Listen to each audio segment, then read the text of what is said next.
ինչ որ կատարվում է մեր հայրենիքի շուրջ, եկեղեցու դեմ արշավանք, հիմա սահմանադրության փոփոխելու մասին են խոսում, իմ խորին համոզմամբ ադրբեջանցիները բնակեցվելու նպատակ դա ունի, եւ ըստ էության այն ինչ որ կատարվում է հիմա մեր Հայաստանի շուրջ, չի խոսում նրա մասին, որ մենք խաղաղության մեջ ենք ապրում։ Հետո խաղաղությունը գիտեք ինչ, ես զինված ուժերում ծառայել եմ, ու ինձ համար ուղղակի կրակոցի բացակայությունը չէ, որ արձանագրում է խաղաղությունը։ Դրա մեջ պետք է լինի եւ տնտեսական կոմպոնենտ, եւ պետք է լինի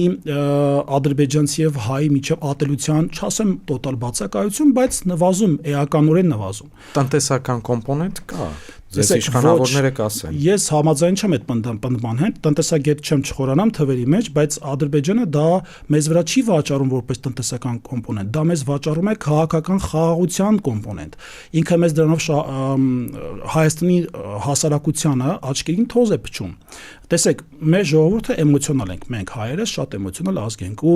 առաջի հայացքից process-ները ընկալում ենք էմոցիայով, ոչ թե վերլուծությամբ։ Սա արդեն քանի տարի ապացուցվում է։ Եվ ամեն անգամ այդ խայծը ուտելով, որ ադրբեջանցին պատերազմ չի ուզի, դե արդեն պարտվել ենք, դե տանք, հանգիստ ապրենք, տանք խաղաղություն լինի, ամեն անգամ այդ պատնեշը փլուզվում է նոր պատնեշ է կառուցում։ Այսինքն մենք ինչ պետք է դրանից հասկանանք, որ Ալիևը երբ որ իր ամբողջ քաղաքական թիմով տարբեր նախարարներ ասում են, ու Ալիևի խոսքը մեջ բերեմ, որ Բրունսկ է ցույց տալիս ուղիղ եթերում, ասում է, որ եթե հայերը իրենց խելոք չպային, ես Բրունսկով իրենց գլուխը կջարդեմ։ Ես ներողություն եմ խնդրում ես լսողներից, բայց դա Ալիևի խոսքն է։ Այդ մարդը, ֆաշիստը, Հիտլերը ինքը մի օրում չդարավ հոլոկոստի գլուխգործոց ճակերտների մեջ վերցրած։ Ինքը ունեցել է իր մեջ ներդրված կամ վերապրած այդ ատելությունը հрьяաների նկատմամբ։ Հիմա նույնը Ալիևն է։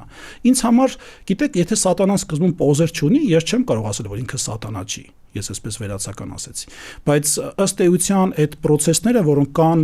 խաղաղության օրակարգում, դրանք խաղաղություն չեն, դա խաղաղության փուչիկ է, որի մեջ ռեալ ֆունդամենտներ, երկարատև խաղաղության չկան։ Ալիևը ինչ ասում, ասում է խաղաղություն կլինի, երբ որ սահմանադրությունը փոխեք։ Արդյոք խաղաղության տրամաբանության մեջ մտնում է ուլտիմատումների դիսկուրսը։ Իհարկե ոչ։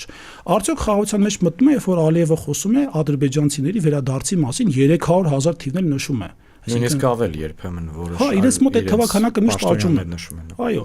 Եվ ես չեմ կարող, գիտեք, պարզ օրինակ բերեմ, բակային օրինակ բերեմ, երբ որ Բաքում երկու ընկեր վիճում են, ինչ որ երկու կողմ ուզում է իրենց հաշտեցնել կամ երկուսը որոշում են հաշտեցնել, մեկը մյուսին չի գնում, ասում է դու սխալ ես, ես ճիշտ եմ, ուրեմն դու պետքա քո սխալը ընդունես։ Երկուսն էլ սխալերը ընդունում են, ձերքսեղմում են անում ու սկսում են հարաբերությունը վերակառուցել։ Իսկ այստեղ ձերքսեղմում չկա, այստեղ պարզապես Նազիր եւ Վեզիրի ընկալումն է։